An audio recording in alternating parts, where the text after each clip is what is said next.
우리의 목표는 주님과의 동행입니다 라는 제목으로 함께 말씀을 나누겠습니다.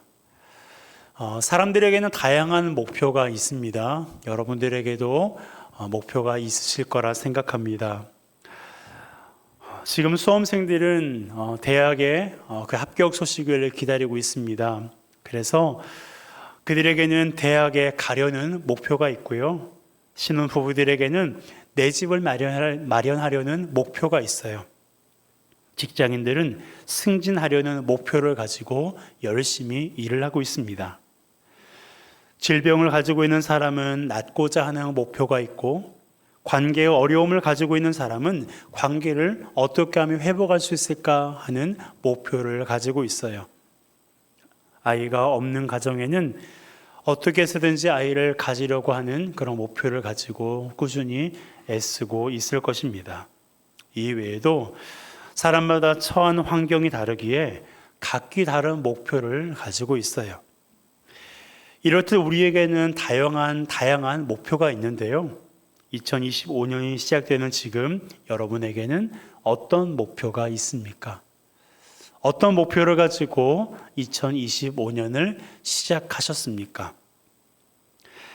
각기 다른 목표가 있으시겠지만 저는 이 시간 여러분들에게 한 가지 목표를 제안하려고 합니다. 저뿐만 아니라 우리 모두가 이 목표를 반드시 이루었으면 좋겠어요. 그 목표가 무엇일까요? 바로 주님과 동행하는 거예요. 이 목표를 2025년 나의 목표로, 우리 모두의 목표로 삼았으면 좋겠어요. 내가 주님과 동행하기를 원하는, 내가 동행해야겠다라는 결연한 의지와 이 목표를 가지고 2025년 살아가시기를 주님의 이름으로 축복합니다. 그리고 이 목표를 반드시 이루시기를 주님의 이름으로 축복합니다. 사실 주님과 동행하는 것이 그 어떤 인생의 목표보다 중요하고 위대한 일입니다. 오늘 본문이 그것을 더욱더 분명하게 말해주고 있는데요. 오늘 본문에 보니까 하나님과 이스라엘 백성들 사이에 분위기가 심상치 않습니다. 지금 대화가 이루어지고 있는 곳은 시내산인데요. 하나님은 이곳에서 이스라엘 백성들에게 십계명을 비롯한 율법을 주셨어요. 그러다 보니 다른 지역에서는 며칠 혹은 몇 개월 머물렀는데 이 시내산에서는 무려 1년 6개월에서 2년을 머물렀습니다. 그렇게 오랜 시간 동안 머물면서 하나님께서는 그들에게 율법을 주셨고, 또한 우리가 너무나 잘 알고 있는 십계명을 돌판에 친히 새겨주셨어요. 그들에게 십계명을 주신 이유, 율법을 주신 이유가 무엇이었을까요? 성경은 이렇게 말하고 있습니다. 그들이 하나님의 백성이 되고 하나님이 그들의 하나님이 되시기 위함이라고요. 다시 말하면 너와 내가 그저 그런 사이가 아니라 친밀한 관계가 되기 위해서 하나님의 율법을 주신 거예요. 이처럼 시내산은 하나님과 이스라엘 백성들이 언약을 맺고, 그리고 하나님과 더욱더 친밀한 관계를 약속했던 그런 장소가 바로 시내산이에요. 그런데 그곳에서의 지금 분위기가 너무 좋지 않아요. 어둡습니다. 심상치 않아요. 하나님이 그 관계를 정리하자고 제안하셨거든요. 자, 3절입니다. 함께 읽겠습니다.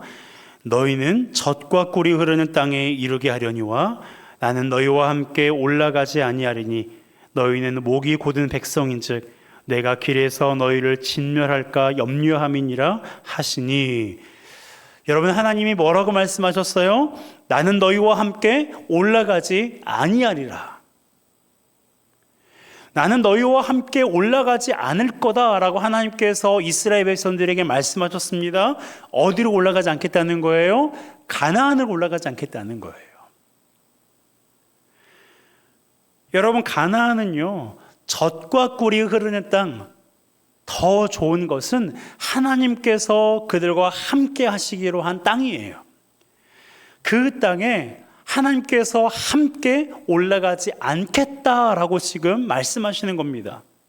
여러분, 이것은요, 단순히 하나님이 그곳에 올라가지 않겠다는 그런 말이 아니에요. 너희들과 더 이상 함께 할 수 없으니 이쯤에서 끝내자는 거예요.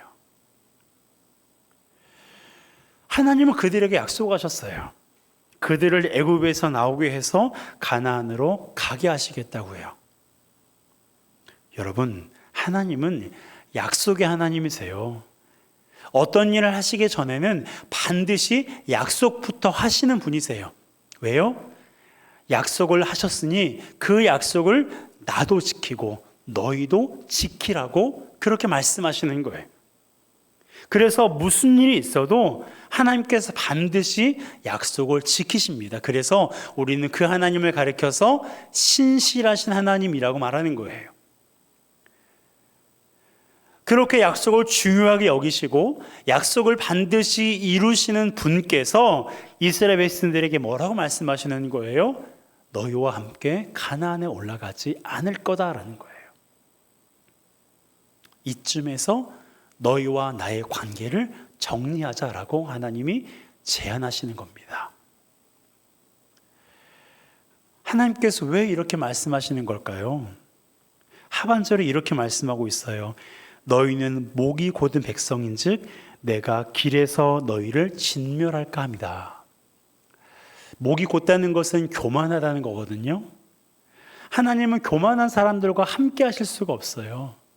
교만은 하나님보다 위에 있다고 생각하는 사람이고, 그러다 보니 하나님을 믿지도 않고 의지도 않는 그런 사람들이에요. 그런 사람들이기 때문에 내가 길에서 너희들을 진멸할까 염려가 되기 때문에 그러기 전에 이쯤에서 너희와 나의 관계를 끊자라는 거예요. 그것이 바로 내가 너희와 함께 가나안에 올라가지 않겠다라는 말입니다. 지금 분위기가 심상치 않죠? 자, 그런데 여기에서 우리가 한 가지 생각할 게 있어요. 앞서 말씀드린 대로 하나님은 약속을 반드시 지키시는 분이라고 말씀드렸어요. 신실하신 하나님이라고 말씀드렸습니다. 그러면 하나님께서 함께 가나안에 올라가지 않겠다고 하셨으니 하나님은 신실한 하나님이라고 말할 수가 없지 않나요? 라고 의문을 품을 수 있어요. 그런데요, 오늘 본문을 보시면 그렇지 않다는 것을 알 수가 있습니다. 자, 1절에서 3절 상반절 함께 읽겠습니다. 여호와께서 모세에게 이르시되 너는 내가 애굽 땅에서 인도하여 낸 백성과 함께 여기를 떠나서 내가 아브라함과 이삭과 야곱에게 맹세하여 내 자손에게 주기로 한 그 땅으로 올라가라. 내가 사자를 너보다 앞서 보내어 가나안 사람과 아모리 사람과 헷 사람과 브리스 사람과 히위 사람과 여부수 사람을 쫓아내고 너희는 젖과 꿀이 흐르는 땅에 이르게 하려니와. 자, 어떻습니까? 하나님 약속을 지키시겠다는 거예요? 지키지 않겠다는 거예요? 지키시겠다는 거예요. 내가 너희들에게 약속했지? 가나안 땅에 올라가게 할 거야. 나의 천사를 가나안에 보내서 너희들을 그곳에 이르게 할 거야 라고 하나님께서 당신이 하신 약속은 지키신다고 말씀하셨습니다. 그런데 문제는 뭐예요? 함께 하지는 않겠다는 겁니다. 내가 너희들에게 약속한 것은 내가 지킬 테지만 너희와 함께 가지는 않을 거다라는 거예요. 지금으로 말하면 내가 너희들에게 약속한 것 내가 다 이루어 줄 거야. 하나님께서 우리가 기도한 것들을 다 이루시고 하나님께서 우리에게 약속한 것을 다 이루시겠다고 말씀하시는 거예요. 하지만 내가 너희들과 함께 하진 않을 거야.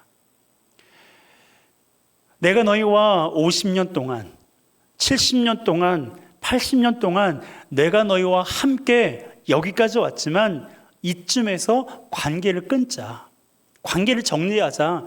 다만 내가 너에게 주겠다고 하는 것은 줄 거야. 내가 너에게 이루겠다고 약속한 것은 내가 이룰 거야. 하나님께서 이렇게 우리에게 말씀하신다고 한번 생각해 보세요. 여러분은 어떤 선택을 하시겠습니까? 이스라엘 백성들은 어떤 반응을 보였을까요?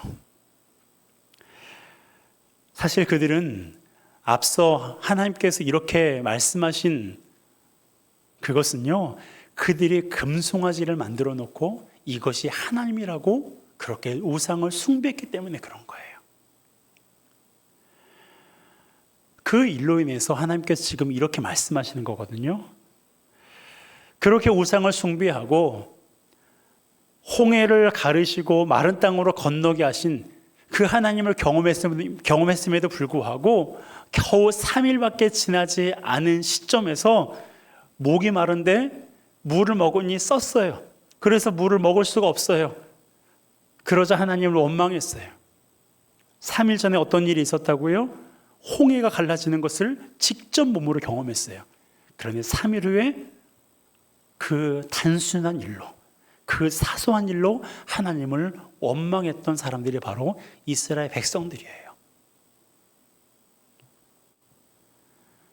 하나님을 원망하기를 잘했고 하나님께 불평하기를 좋아했고 더 나아가서는 금송아지를 만들어 놓고 이것이 우리를 애굽에서 인도해낸 하나님이라고 그렇게 우상을 숭배하며 살았던 사람들입니다. 그런 사람들이었으니 하나님께서 내가 너희들의 꿈은 이루어 주지만, 내가 너희들에게 약속한 것은 이루어지겠지만 너희들과 함께 올라가지는 않을 거다라는 말씀에 그들은 어떤 반응을 보였을까요? 아이러니하게도 그들은 기뻐하거나 다행이다 라는 반응 대신에 성경을 보니까 슬퍼했어요. 슬퍼했습니다. 자, 4절이에요. 함께 읽습니다. 백성이 이 준엄한 말씀을 듣고 슬퍼하여 한 사람도 자기의 몸을 단장하지 아니하니. 하나님의 말씀을 듣고 그들이 슬퍼했어요. 애통하며 애곡하며 깊은 슬픔에 빠졌어요. 그 전에 보였던 모습과 너무 대조적이지 않아요? 그렇게 하나님을 속상하게 하고 아프게 하고 하나님을 진노케 했던 사람들이 하나님이 올라가지 않겠다고 말씀하시니까 이제서야 슬퍼하며 애통하는 거예요. 이 모습을 보면서 우리가 한 가지 묵상해야 될 게 있어요. 그게 뭐냐면 우리가 중요하게 여기는 것은 내가 바라는 것이 이루어지는 것도 중요하고 내 꿈이 이루어지는 것도 중요하고 우리의 기도가 응답받는 것도 너무나 중요해요. 하나님께서 우리에게 약속하신 바를 하나도 빼놓지 않고 다 이루신다고 가정했을 때 그것도 너무나 중요한 일이에요. 그런데 그것보다 더 중요한 일은 뭘까요? 주님과 동행하는 거예요. 우리가 바라는 것이 다 이루어졌어요. 우리 교회에도 기도 제목이 많이 있잖아요. 기도 제목이 다 이루어졌어요. 여러분의 가정에도 하나님께 드렸던 기도의 제목이 다 이루어졌어요. 내가 바라는 바가 다 이루어졌어요. 하나도 빠짐없이. 그런데 그곳에 누가 안 계세요? 누가 안 계세요? 하나님이 안 계시는 거예요. 하나님이 안 계신다면 어떠겠습니까? 그래도 괜찮다면 더 이상 드릴 말씀이 없어요. 그러나 우리는 나의 모든 꿈과 바램과 내가 바라는 것들이 다 이루어진다 할지라도 하나님께서 나의 가정에 계시지 않고 하나님께서 우리 교회에 머물시지 않고 하나님께서 나와 동행하지 않는다면 우리는 슬퍼해야 돼요. 다행이라고 생각해서도 안 되고요. 안도의 한숨을 내쉬어도 안 돼요. 모든 꿈이 다 이루어진다 할지라도 하나님이 나와 함께하지 않는다면 그것이 우리에게 슬픔으로 와닿아야 돼요.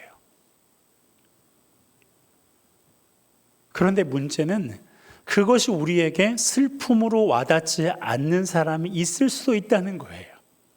원하는 것은 이 중에는 없었으면 좋겠어요. 우리 성도들 가운데는 그러한 분이 없었으면 좋겠어요.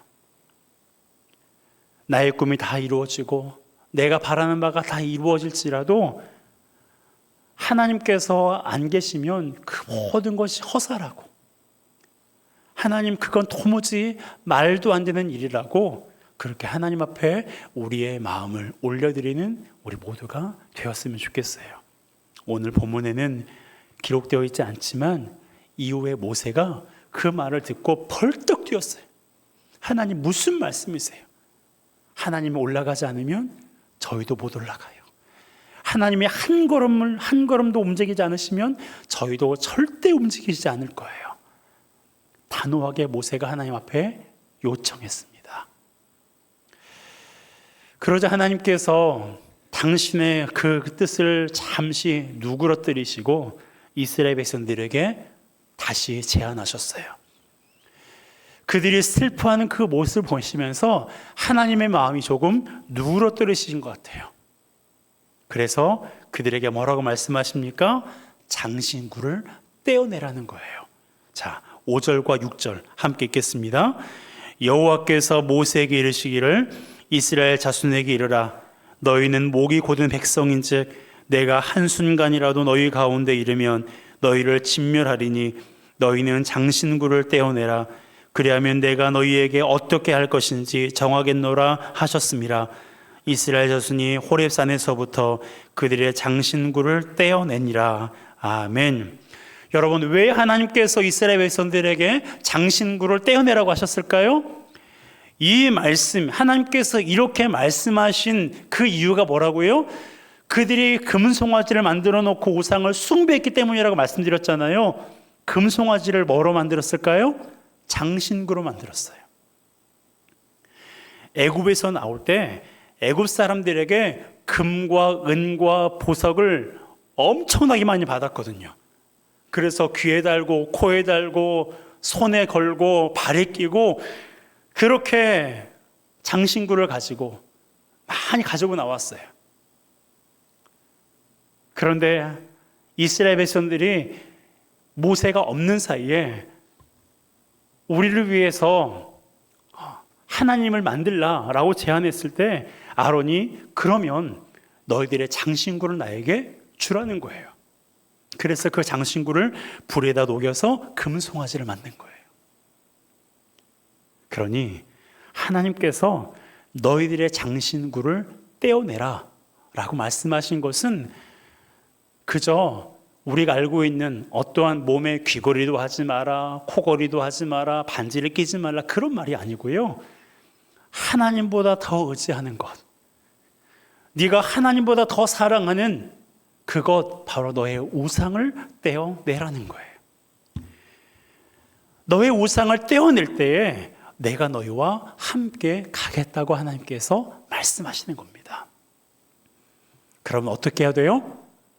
빨리 떼어내야죠. 그래서 이스라엘 백성들이 이렇게 했잖아요. 이스라엘 자손이 호렙산에서부터 그들의 장신구를 함께 따라합시다. 떼어내니라. 어떻게 했어요? 떼어냈어요. 그들이 왜 떼어냈을까요? 그들의 장신구보다 어떤 게 더 중요했기 때문에? 하나님과 동행하는 것이 더 중요했기 때문에. 그들이 가나안에 도착하는 것보다 무엇이 더 중요했어요? 하나님과 동행하는 것이 더 중요했어요. 가나안에 도착했지만 하나님이 없는 인생, 의미가 없다고 생각했어요. 내 온몸에 장신구가 걸쳐 있지만 하나님이 없는 인생 쓸모없다고 그들이 생각했어요. 그래서 그들의 몸에서 장신구를 떼어냈고 그들이 하나님 앞에 철저하게 회개했습니다. 여러분, 하나님과 동행하길 원하세요? 말로만 해서는 안 돼요. 내가 하나님과 동행하기를 원합니다. 말로는 누가 못해요. 하나님 우리에게 말씀하시는 거예요. 제안하시는 거예요. 나도 너와 동행하고 싶어. 그러니 너의 장신구를 떼어내라. 나보다 더 의지하는 것, 나보다 더 사랑하는 것, 나보다 더 바라는 것 떼어내라고 하나님께서 우리에게 말씀하시는 거예요. 하나님 우리와 동행하는 것을 결코 싫어하지 않으세요. 하나님 우리와 함께 가는 걸 그 어떤 것보다 기뻐하시고 즐거워하시는 분이세요. 그런데 우리가 목이 곧을 때, 우리가 교만하여 하나님을 의지하지 않을 때, 우리가 교만하여 하나님을 바라지 않을 때, 우리가 교만하여 하나님을 사랑하지 않을 때, 우리가 교만하여 하나님 말씀대로 살지 않을 때 하나님은 우리와 동행할 수가 없는 거예요. 그러기에 하나님은 이스라엘 백성들에게 장신구를 떼어내라고 말씀하셨고, 오늘날 저와 여러분들에게도 동일하게 말씀하시는 거예요. 나보다 더 소중하게 여기는 것을 떼어내라고, 나보다 더 사랑하는 것을 내 몸에서 떼어내라고, 나보다 더 의지하는 것을 내 삶에서 떼어내라고 하나님께서 우리에게 말씀하시는 거예요. 여러분은 무엇을 선택하시겠습니까? 그래도 내 장신구를 놓지 못하겠다고 그렇게 생각하시겠습니까? 여러분, 하나님과 동행하는 것이 우리 인생에서 가장 중요하고 가장 위대한 일이에요. 다음 주에 좀 더 구체적으로 나눌 텐데요. 여러분, 하나님과 동행하는 것과 세상의 모든 것을 소유하는 것, 이 두 가지를 비교해 본다면 사실 비교 불가한 거예요. 하나님의 은혜가 아니고서는 우리 수중에 아무것도 들어올 수 없거든요. 하나님께서 동행하지 않으시면 우리는 지금 이곳에 없게 되거든요. 그러기에 우리 인생 가운데 그 어떤 것보다 내 꿈이 이루어지는 것, 내 삶이 평안해지는 것, 나의 삶이 부요해지는 것, 그것보다 더 중요한 것은 내가 하루하루 내가 주님과 동행하는 것, 그것이 우리 삶의 목표가 되기를 주님의 이름으로 축복합니다. 여러분, 하나님은 지금도 우리와 동행하기를 원하시고 우리를 통해서 당신의 뜻을 이루어가기를 원하십니다. 그러니 내가 생각하고 있는 것, 내가 가지고 있는 꿈과 계획과 그런 것들을 실현하기 위해서 애쓰는 것 너무나 중요한 일이에요. 좋은 일이에요. 그러나 그 일보다 더 중요한 것이 주님과 동행하시는 것인데, 내가 내 일을 열심히 하면서 주님과 동행하지 않는다면, 내가 생각하고 내가 계획한 것에 거의 다 도달했는데 돌이켜보니 주님은 저기 뒤로 처져 있진 않은지, 우리 자신을 하나님 앞에서 돌아보아야 됩니다. 그러한 인생은 세상의 것들은 이루지만 하나님과 동행하지 않는다면 하나님이 주시는 은혜를 맛볼 수가 없고, 오직 주님 안에서만 맛볼 수 있는 평안과 위로와 기쁨을 우리가 누릴 수가 없는 거예요. 그러기에 2025년 우리 삶의 목표가 주님과 동행하는 것, 우리 교회의 목표가 주님과 동행하는 것, 우리 가정의 목표가 주님과 동행하는 것, 그리고 우리 자녀들과 우리 주변에 내가 기도하고 있는 사람들이 주님과 동행하기를 바라는 것, 그것이 우리의 2025년의 목표가 되고 그로 인해 하나님의 풍성한 은혜를 경험하는 우리 모두가 되시기를 주님의 이름으로 축복합니다. 이 시간